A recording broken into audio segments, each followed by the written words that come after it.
Guys, what is up? My name is Kyle Valenzuela, the one true Kyle, if you will.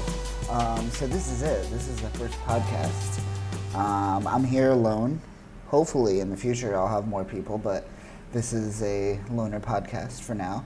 The idea behind this podcast is that I'm going to start doing more video footage and video content. I roll that out on Instagram, I roll that out on Facebook, and I roll that on YouTube. But as YouTube's kind of content policies change, and essentially they don't allow me to say shit that I want to say. So this is kind of like the antithesis of what you'll find. Not necessarily the antithesis, but it's kind of like, I guess, more closer to my personality, whereas stuff on YouTube will be edited and refined and, you know, general audience friendly, whereas this is going to be raw people. So yeah, the first episode is all about House of X and Powers of X. I have apprehended the leader of the mutant rebellion. No more mutants! All right, you egg-sucking piece of gutter trash. Scott! That is right. I am genuinely excited about this reboot of the X-Men. Now, I have been a longtime X-Men fan since I was a child, since I was a kid. And let's just be frank, the last 10 years was rough. It was rough for an X-Men fan. House of M was great. House of M was cool. You had X-Men versus the Inhumans. That was whatever, garbage. You had X-Men versus Avengers. That was fine. That was cool. That was whatever, you know. But there's nothing really that spoke to what the X-Men really were or have been over the course of the past 60 years. Their voice hasn't really been heard for I would say at least like 10 to 15 years. But Jonathan Hickman is, let me preface by saying that Jonathan Hickman is my favorite comic book writer of all time. I shouldn't say of all time. He is my favorite comic book writer, modern working comic book writer. So I want to preface with the fact that I am very biased and very much a Jonathan Hickman fanboy, and I love what he is doing with this run and what he has done with all the previous runs that he's done in the past. I'm talking his Fantastic Four run is a work of art. It is like it's a masterpiece, and I am not the biggest Fantastic Four fan. I love the Cosmic Adventures, but it never really, the team and the iconography of the team itself didn't really strike me as a kid, even though in retrospect the Cosmic Adventures speak to me more now as an adult. Nonetheless, I didn't really connect with it, yet Hickman finds a way to really connect with these characters, and I was blown away really by his run of Fantastic Four, and that was my introduction to Jonathan Hickman. Now I will admit I haven't read his what is it? East of West, right? Is that his that's his indie comic? I'm talking to no one. I'm talking to my computer right now. Yes, East of West. I'm going to admit that I am unabashedly ashamed of myself because I've not read East of West. Yet I am claiming I am a Hickman fan. But nonetheless, Hickman is my jam, my jelly. I spread it over everything, all of the toast. So take that with a grain of salt. If you are not into Hickman's work at all, maybe recognize that I am coming from a place where I am all over him, metaphorically, all over his giant penis, metaphorically, if you will, because I am in love with his writing. He does like a slow tease. He is like a burlesque writer where he slowly rolls out something and he just gives you a little snippet here and there, right? Just here's a little piece. Here's just a tiny snippet. And you know what? We're gonna go 50 issues, and you might even forget about that little snippet that I talked about, and he'll insert it 50 issues later, 100 issues later, 200 issues later. Definitely not that many issues, but 50 issues later or so, he'll just sneak it in slowly, and you're just like, wow, he connects everything to a T. And as we get into House of X and Powers of X, you're going to recognize that you could be just a Jonathan Hickman Marvel fan. I know Rob from Comics Explained also brought this up, and I'm going to kind of tread over tread lightly over some of his words, but it rings true. You could read just Jonathan Hickman Marvel, and that alone tells a story within itself. Jonathan Hickman's Fantastic Four, Jonathan Hickman's Avengers and New Avengers, Infinity Run. You read all these, and they all connect to each other. I mean, it's Marvel. Everything connects to one another, but Hickman's writing is so unique in that it's its own kind of microcosm within the Marvel universe itself, and it's just beautiful. But that's just me fanboying over Hickman. So I want to get into, I want to start off with House of X, issue number 1. And we start off with none other than your boy, Professor X, rocking quite the new Cerebro helmet, which you find out later. We will talk about this. I should state that where we are in time, House, there's 2 more issues left. House of X 6 and House of X and Powers of X 6 have yet to come out. Everything else has been released up to this point, and I am going to try to cover everything that has been released thus far. Moving forward, we started off with Professor X. And there's pods, eggs, if you will, and they're hatched, and humans come out of these eggs. And you just hear Professor X say, "To me, my X-Men." Now, this alone gave me tingles, because if you read Jonathan Hickman's Fantastic Four run, you know at the end of the run, spoiler alert for Jonathan Hickman's Fantastic Four run, at the end of the run, a future version of, what's his name?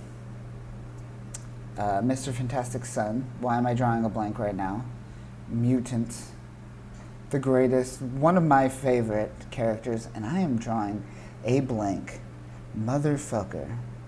So, we're going to talk about Mr. Fantastic's son from the future, comes back and touches his future self to gain his powers as a child. And he has the power cosmic, and he yells, "To me, my Galactus," and summons Galactus as his herald to help defeat these cosmic entities. And that was just such a powerful moment at the end, because everything kind of came together at that moment when this character, I cannot think of his name at the moment, which is going to bug the fuck out of me, Mr. Fantastic's son, when he says these words, and he summons Galactus from the grave and makes him his herald, after everything you go through, which is, it's a family story because it's Fantastic Four, and it's always a family story, but just the interconnectivity that Jonathan Hickman weaves through his storytelling is just fantastic. And so to start House of X off with, "To me, my X-Men," sent me shivers. And so we move forward, and essentially what's going on is X-Men are planting flowers, and these flowers come from the island of Krakoa. And if you know, Krakoa is a living island. And you see the X-Men just kind of going around. You see like months pass, right? 5 months pass, 4 months pass, 3 months pass, and they're just kind of planting flowers throughout the world. And we soon learn to find out what these flowers are. But then we meet up with Orcus. Now Orcus is they're kind of like they monitor. Extinction level populations, right? So like the mutants are considered an extinction level population once they reach a peak population, I guess, right? So Orcus consists of, according to Hickman, and Hickman goes through each storyline and he writes details, because this is assuming that you are not a longtime X-Men reader, right? We are rebooting the X-Men. We got the rights back, right? From Fox. We're finally going to start telling good X-Men stories these days. So then Hickman goes into explaining the flowers of Krakoa, and there's differences between the humans and mutants. So for humans, he describes 3 types. Human drug L, which extends human life by 5 years. Number 2 is human drug I, which is a super antibiotic for humans. And number 3, which is human drug M, which cures diseases of the mind. This flower produces a drug that cures diseases of the mind in humans. It doesn't elaborate on that. And then he goes on to explain the flowers for mutants. And number 1 is gateways. It grows a portal. This flower grows a gateway, a pathway from where one is planted to its twin gateway on Krakoa. Number 2 is habitat. It creates a biome of sorts. It's a delivery mechanism. This flower produces a habitat. A habitat is a self-sustaining environment, a biome, if you will, that is part of the interconnected consciousness of Krakoa. And then number 3, no place. A tumor. This non-naturally occurring flower produces a habitat that exists outside the collective consciousness of Krakoa, a place within the island ecosystem that Krakoa doesn't know exists, a Krakoan tumor. So then we're kind of shown a little snippet of Jean Grey, and it shows one of these portals that we were discussing. So I imagine this portal that Jean Grey goes through is one of the things that the flower produces. And she goes to meet Professor X. And Professor X says, "Welcome home, Jean." And then we're kind of shown, we're transported to space where we see Galactus's head. And what's going on is it looks like we're seeing, or not, sorry, did I just say Galactus's head? A Sentinel's head, which is kind of in the center of this space station. And what we're going to find out later is that this is a mother mold or master mold, one of the two. And it is a station that produces other, essentially self-producing Sentinel stations. So it's like a self-efficient station that could constantly reproduce more and more Sentinels. And it is considered one of the pivotal points, turning points in the kind of forthcoming apocalypse that we're also going to find out in the near future that I will discuss. So then we're met with Sabretooth and Mystique, and they have information, and they're met and captured by the Fantastic Four. And as the Fantastic Four capture Sabretooth, Cyclops appears. And fucking Franklin Richards, that's his name. I was thinking of his name earlier because we're going to talk about him a little bit right now. Franklin Richard, Mr. Fantastic's son,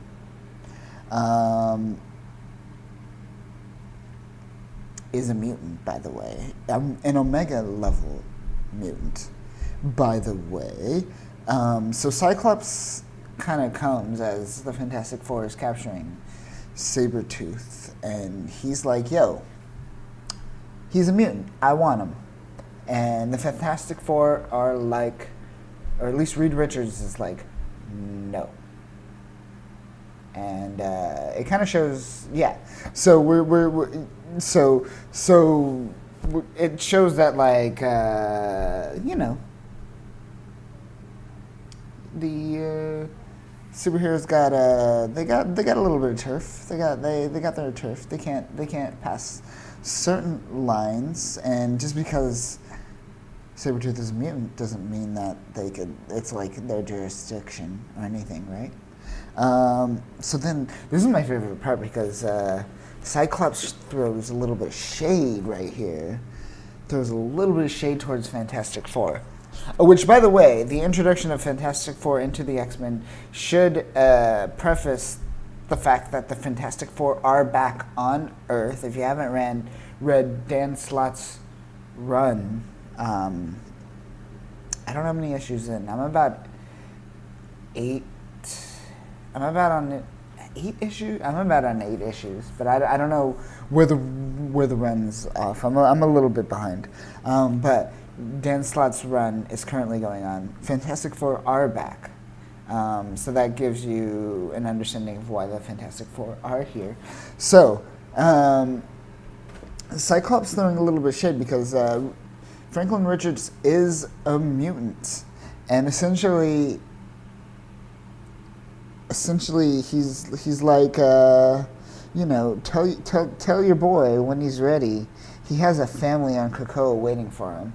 Like, just right in Reed Richards' face, showing him like he's a mutant by blood, and he needs to be with this family, not with your family. He knows that family is important to Reed Richards, and he kind of emphasized that in his tone and his prose and his speech.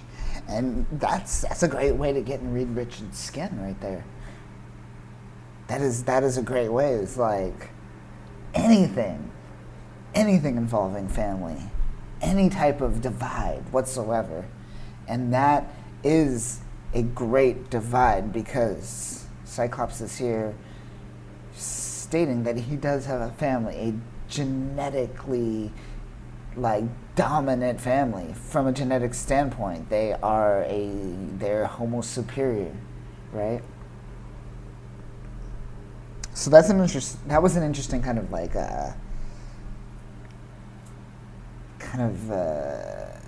confrontation between the two, which I found kind of interesting. Cyclops throwing shade at Reed Richards. So then this is interesting. Jonathan Hickman goes in to describe Omega levels and Omega level mutant, Omega level threats, Omega level people. All these things have been thrown around, and Hickman does a good job at kind of describing what exactly this means. So, an Omega level mutant is an undefinable limit. So, to be an Omega level mutant, one must have undefinable powers, one which we cannot test or measure the limits of your powers, because we do not know the wall, we do not know the ceiling of which your powers can reach, right? The Incredible Hulk, we do not know the limits of his powers because his powers grow from his anger. Magneto's powers have no known upper limits, as we know. He controls the very magnetic field around Earth self. I don't think his powers extend outside of Earth. Jean Grey is an level Omega telepath, but not necessarily an Omega level mutant. Now this is interesting because Iceman, Robert Drake, is an Omega level mutant. Now you could say, why is Jean Grey not an Omega level mutant, but Iceman an Omega level mutant? All he does is make ice, right? You could say all he does is make ice. No, but they define it very kind of scientifically on the molecular level, is that literally Robert Drake has the ability to manipulate the reality of molecules around him to turn things into ice. So he could change matter and change the molecules around him. And that, in its essence, the ability to actually shape, change, and manipulate matter at the molecular level thus makes you an Omega level mutant, because your powers manipulate reality on the molecular scale. Do you get that? Do you understand that? I think I said molecular at least 4 times right there, so I hope you understand that. So that's why you could say that Jean Grey certainly is an Omega level telepath. She is one of the strongest telepaths out there. But she is not an Omega level mutant, because she can't manipulate matter, space, and time. She can manipulate reality.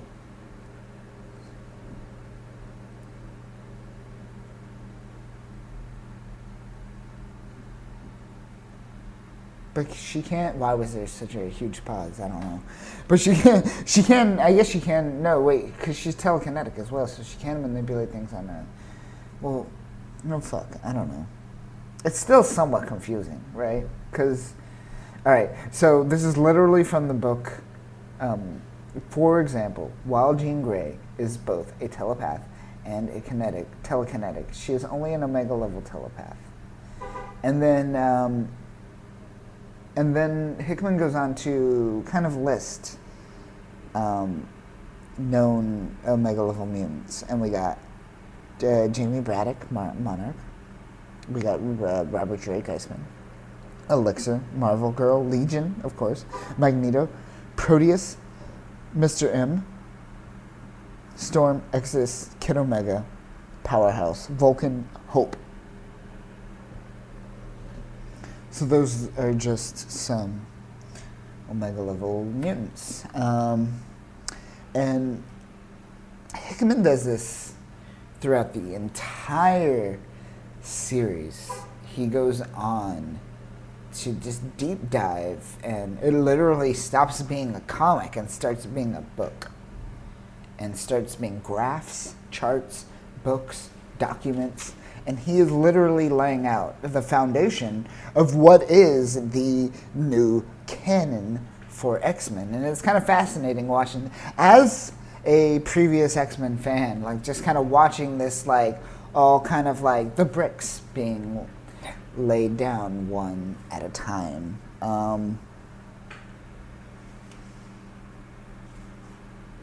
So Magneto shows up, and I think he's still talking to Orcus, right? And they're kind of being cocky. Like, they know that the mutant population is rising, and they know that it is a threat. But they're kind of cocky about it.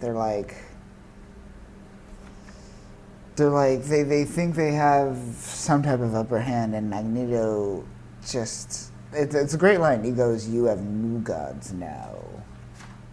And he just takes all the guns and just disassembles them, lifts them up, and throws them away. And it's a great line. It's a great line. And that's how House of X issue 1 ends. And each issue ends on a quote, and this issue ends on the quote, "I have a new word for the lexicon of men, Krakoa, and in the future, when you speak it, make sure you do so softly, with proper difference, for we will be listening. Magneto." So that is issue number 1 of House of X.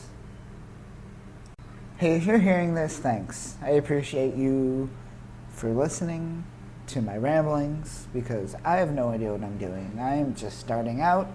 I'm figuring things out. So if you're actually using your ears and listening to my words right now, I appreciate you. I appreciate you. Be sure to like and subscribe if that's a thing for podcasts. I don't even know. I come from a YouTube, Instagram world, but yeah.